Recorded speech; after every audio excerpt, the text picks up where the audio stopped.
வணக்கம். ஜவைஜக் from Javadupatti Pudur. Power writer அப்படிங்கிற YouTube channel மூலமாக உங்களை மீண்டும் சந்திப்பு ரொம்ப மற்றற்ற மகிழ்ச்சி. அத்தோடு எங்கள் சேனலை சப்ஸ்கிரைப் பண்ணுங்கள், பெல் பட்டன் அழுத்த மறந்துடாதீங்க. அத்தோட எல்லாத்துக்கும் ஷேர் பண்ணுங்கள். அதாவது இஸ்லாமிய சொத்துக்கள் வக்ஃபு வாரிய சட்ட திருத்த மசோதாவை தாக்கல் பண்ணி ஜனாதிபதி மூலமாக கையெழுத்தும் பெறப்பட்டு இன்னைக்கு சட்டமாகவும் இயற்றப்பட்டு விட்டது. ரொம்ப துரதிருஷ்டவசமான ஒரு விஷயம். அதை எதிர்த்து இன்னைக்கு 140 பேர் மனுக்கள் தாக்கல் பண்ணியிருக்காங்க உச்சநீதிமன்றத்தில். திமுக, காங்கிரஸ் அப்படின்னு ஏகப்பட்ட கட்சிகள் அடுக்கிட்டே போகலாம். 140 பேர். என்னங்க நீ சட்டம் போட்டுக்கிறீங்க தனிப்பட்ட முறையில்? இஸ்லாமியர்கள் தனிப்பட்ட ஒரு நிர்வாகம் முடிஞ்சு போச்சு. இந்து கோவில்கள் எப்படி நிர்வாகமோ, கிறிஸ்துவ கோவில்கள் எப்படி நிர்வாகமோ அது மாதிரி அதுன்னு இஸ்லாமியர்களுக்கு மட்டும் தனிப்பட்ட சட்டத்தை போட்டு அவர்களுக்கு என்று தனிப்பட்ட ஒரு தலையீடு அப்படிங்கிற மாதிரி 140 மனுக்கள். ஆமாம், இது சம்பந்தப்பட்ட வகையில் இன்னைக்கு வாதங்கள் போயிட்டு சமயத்தில். மற்றபடி கட்சி சம்பந்தப்பட்ட வகையில் கபில் சிபில் மற்ற துஷார் மேத்தா எல்லாமே வாதம் பண்ணியிருக்காங்க. அந்த வாதத்தின் அடிப்படையில் பார்க்கின்ற பொழுது உண்மையிலே எப்படிப்பட்ட ஒரு கேள்விகளெல்லாம் கேட்க வேண்டிய ஒரு சங்கடத்துக்கு உள்ளாக்கப்பட்டிருக்கிறார்கள் அப்படிங்கிறத பார்க்குறப்ப ரொம்ப ரொம்ப பாஜகவினுடைய கீழ்த்தரமான புத்தி இதன் மூலமாக வெளிப்படுகிறது அப்படின்னு தான் சொல்ல முடியும். அது பொதுவாக எப்படிப்பட்ட வகுப்பாக இருந்தாலும் ஒரு 300 வருஷத்துக்கு மேலே இருக்குது. அதே நேரத்தில் ராமஜென்மி பூமி சம்பந்தப்பட்ட வகையிலோடு இந்த தீர்ப்பு அங்கீகரிக்கப்பட்டது. உண்மையை சொல்ல வேண்டும் என்றால் என்ன, இஸ்லாமிய சொத்துக்களில் இஸ்லாமிய உரிமைகள் தலையிட அரசாங்கத்திற்கு உரிமை கிடையாது. கபில் சிபில் சொல்றார் வக்கீல். மற்றபடி ஒழுக்கம், சுகாதாரம் போன்றவற்றுக்கு உட்பட்டு ஒருவரை முஸ்லீம் என்று சான்றளிக்க அவர்களுக்கு 5 ஆண்டுகள் தகுதிக்கான காலம் தேவைப்படுகிறது. இது எப்படி ஏற்க முடியும்? மேலும் 5 ஆண்டுகள் இஸ்லாமியர்கள் இருந்தால்தான் நன்கொடை வழங்க முடியும் என்பது இஸ்லாமிய மத உரிமைகளுக்கு எதிரானதாகும். 5 வருஷம் இருந்தால் தான் ஒருத்தவன் அப்படிங்கிறது இஸ்லாமியில் இருக்கிறாங்கிற ஒரு அடிப்படை அந்த ஆதாரத்தை காமிச்சாதான் ஒருத்தர் வக்ஃபு செய்ய முடியும் அப்படின்னா அப்படின்னா இது மத ரீதியாக தலையிடக்கூடிய ஒரு விஷயம் தானே, ஏற்றுக்கொள்ள முடியாது. கூட பயங்கரமான ஒரு வாதம். அது சம்பந்தப்பட்ட வகையில் ஆளுங்கட்சியினுடைய வக்கீல் வாதாடக்கூடிய சமயத்தில் இது சம்பந்தமாக நாங்கள் ஊராக போய் கருத்துக்கள் கேட்டோம். ஏன்னா குறிப்பாக 38 முறை ஆலோசனை கூட்டம் நடத்தப்பட்டது. சுமார் 92 லட்சம் பேர்த்துக்கு 1 கோடி பக்கத்தில் பரிந்துரை செய்யப்பட்டது அப்படிலாம் சொல்லிட்டு, மற்றபடி இஸ்லாமியர்கள் தர்மம் செய்ய விரும்பினா தாராளமாக அறக்கட்டளை மூலமாக செய்யலாம். ஏன்னா இருந்தாலும் வக்ஃபு சட்ட திருத்தம் எங்களுக்கு விளக்கம் இருக்குது. அதன் அடிப்படையில் பிரமாண பத்திரம் தாக்கல் பண்ணுறதுக்கு ஒரு 2 வாரம் அவகாசம் வேணும் அப்படின்னு சொல்லிட்டு கேட்டிருக்காங்க. இந்த வாதம் பிரதிவாதம் முடிஞ்சதுக்கு பின்னால் நீதிபதிகள் கேட்டிருக்காங்க பாருங்கள். ஆடா சரியான கேள்விகள், சாட்டை அடியான கேள்விகள். உண்மையிலே பாஜக அரசு அதை படித்து பார்த்ததா இல்லை? இவங்க சொல்லுவாங்க எங்களுக்கு அந்த நகல் சேரவில்லைன்னு சொல்லுவாங்க. அந்த மாதிரி கட்சி தான் பாஜக கட்சி. என்ன படித்து பார்த்துருந்தாலும் உண்மையிலே இந்த பாஜக அரசு சுத்தமாக ராஜினாமா செய்ய வேண்டும். செய்திருக்கோம், செய்யலை.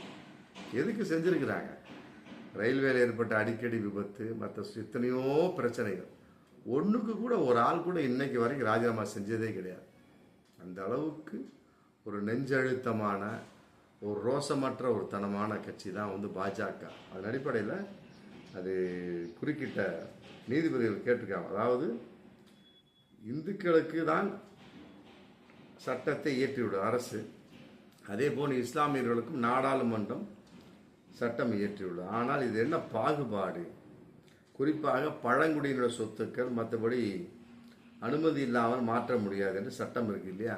அதன் அடிப்படையில் ஒன்றிய அரசு அதை கருத்தில் கொண்டு ஏன்னா வக்ஃபு வாரிய திருத்த ஏன் அதன் அடிப்படையில் அதை செய்யலை அதையெல்லாம் சொல்லிட்டு டெல்லி உயர்நீதிமன்றமே நீதிபதி சொல்கிறாங்க, டெல்லி உயர்நீதிமன்றம் வக்ஃபு நிலத்தில் தான் இருக்குன்னு சொல்லப்படுகிறது அப்படிங்கிற ஒரு மிகப்பெரிய ஒரு குண்டையும் போட்டுட்டு வக்பு என்பது பயனாளரால் தீர்ப்பாயம் மற்றபடி வேறு விதமாக நிறுவப்பட்டால் அது ஒன்று செல்லாது என்று ஒன்றிய அரசு கூறுகிறது. அதை எப்படி ஏற்றுக்கொள்ள முடியும்? ரெண்டாவது வக்பு என்பது பல நூற்றாண்டு வருடங்களுக்கு முன்னால் இஸ்லாமியர்களால் நிறுவப்பட்டது. நீதிபதிகள் கேட்குறாங்க, பேசுகிறாங்க, நிறுவப்பட்டது.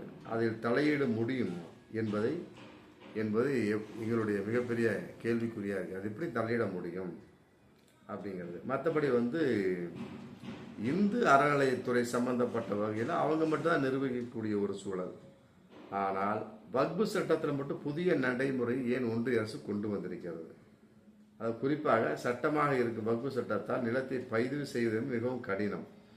இவ்வளவு வாதங்களை முன்வைக்கும் ஒன்றிய அரசு இஸ்லாமிய கோயில்களுக்கு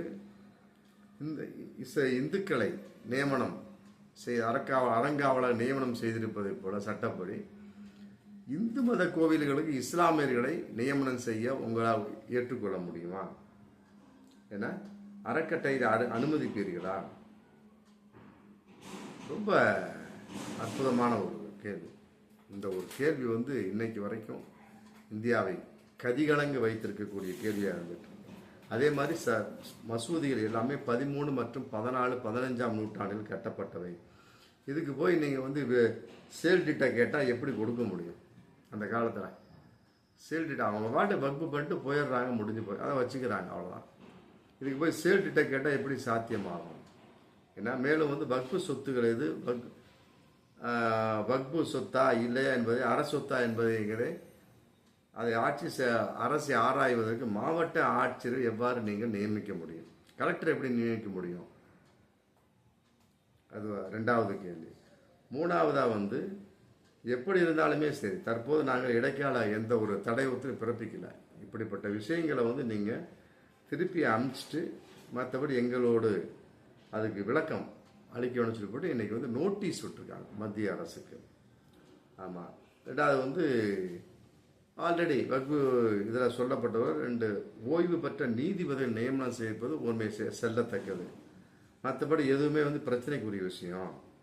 அதே நேரத்தில் உறுப்பினர்கள் அனைவரும் இஸ்லாமியர்கள் இருக்க வேண்டும் அப்படிங்கிறதை கொண்டு வாங்க. ஏன்னா அதிகாரப்பூர்வ உறுப்பினரை நியமிக்கலாம், அதற்கு எந்தவித தடையும் கிடையாது. அதே போன்று வக்பு நிலங்களை ஆய்வு செய்யும் விவகாரத்தில் மாவட்ட ஆட்சியாளர் தங்களது பணிகளை தொடர்ந்து செய்யலாம். அது குறித்து நாங்கள் எந்தவித தடையும் இருக்கவில்லை அப்படின்னு கூட சொல்லிட்டு அது மீண்டும் விசாரணையை தள்ளி வச்சிருக்காங்க. இதெல்லாம் விட ஒரு கூத்து. அதாவது இந்து கோவில்களை இஸ்லாமியில் வச்சு நிர்வகிக்க முடியுமா அப்படின்னு நீதிபதிகள் கேட்டதுக்கு துஷார் மேத்தா திருப்பி அடிச்சு என்ன கேட்டிருக்காருன்னா, ரொம்ப கேவலமான ஒரு கேள்வின்னு தான் சொல்ல முடியும். இந்த வழக்கை நீங்கள் கூட தான் விசாரிக்க முடியாது, ஆனால் விசாரிச்சுட்டு இருக்கீங்கள அப்படின்னு கேட்டிருக்காரு. ஒருவேளை இதன் அடிப்படையில் இந்த வழக்கு திசை திருப்பப்படுமா அப்படிங்கிறது தெரியல. இந்த பாயிண்ட் துஷார் மேத்தாங்க எப்படி கிடைச்சது? இந்த வழக்கை நீங்கள் நீதிபதிகள் விசாரிக்க முடியும், உச்சநீதிமன்றம் விசாரிக்க முடியாது அப்படிங்கிறார். உடனே அதுக்கு நீதிபதி சொல்கிறாங்க, இல்லை நாங்கள் இருக்கையில் உட்கார்ந்தாலே மதசார்பற்ற நபர்களாக மாறி விடுவோம். என்ன நாங்கள் ஒரு கேள்வி கேட்டால் நீங்கள் ஒரு பதில் சொல்லிட்டு உட்காந்து ரொம்ப கோபமாக பதில் சொல்லியிருக்காங்க. எப்படிலாம் ஒரு திசை திருப்புறாங்க பாருங்க. உண்மையிலே துஷார் மேத்தாவுக்கு இதன் மூலமாக நாம் கண்டனத்தை தெரிவித்துக் கொள்ள முடியும். நீதிபதிகள் மட்டுமல்ல, எல்லோருமே இன்னைக்கு இந்தியா முழுவதும் கண்டனம் தெரிவிச்சிருக்காங்க. இந்த வழக்கை எப்படி உச்சநீதிமன்றம் விசாரிக்க முடியும்னு கேட்டிருக்காங்கன்னா, அப்போ இது புரியாமையா உச்சநீதிமன்றம் கையில் எடுத்து விசாரிச்சுட்டு இருப்பாங்க. வக்கீல் அறிவாளியா நீதிபதி அறிவாளியா புரியல. வக்கீலாக இருந்து பல விதமாக பண்ணி அப்புறம் தான் நீதிபதியாக மாறக்கூடிய ஒரு சூழல். அவங்க எத்தனை வழக்கறிஞர்களை பார்த்துருப்பாங்க, எத்தனை வழக்குகளை பார்த்துருப்பாங்க, எத்தனை வழக்குகளை ஜெயிச்சு கொடுத்துருப்பாங்க. எப்படிப்பட்ட உள்டாவான கேள்வி வரும்? இந்து கோவில்களுக்கு நீங்கள் இஸ்லாமியர்களை ஒரு அறங்காவலர்களாக நியமிப்பீர்களா? அருமையான கேள்வி. அதுக்கு துஷார் மேத்தா அது எப்படி இந்த வழக்கை கூட நீங்கள் கூட தான் உங்களுக்கு விசாரிக்க முடியாது, எங்கே போய் முட்டுது பாருங்க. ஒருவேளை இதே ஒரு பாயிண்டாக வந்துருமா அப்படிங்கிற ஒரு மிகப்பெரிய ஒரு அச்ச உணர்வில் இன்றைய இஸ்லாமியர்கள் இருந்து கொண்டிருக்கிறார்கள் அப்படிங்கிறது தான் பகிரங்கமான. இருந்தாலும் இப்படிப்பட்ட சாட்டை அடிகளுக்கெல்லாம் பாஜக அரசு இந்நேரம் ராஜினாமா செய்திருக்க வேண்டும் அப்படிங்கிறத பகிரங்கமான உண்மை. பார்ப்போம் மீண்டும் அடுத்த வீடியோ.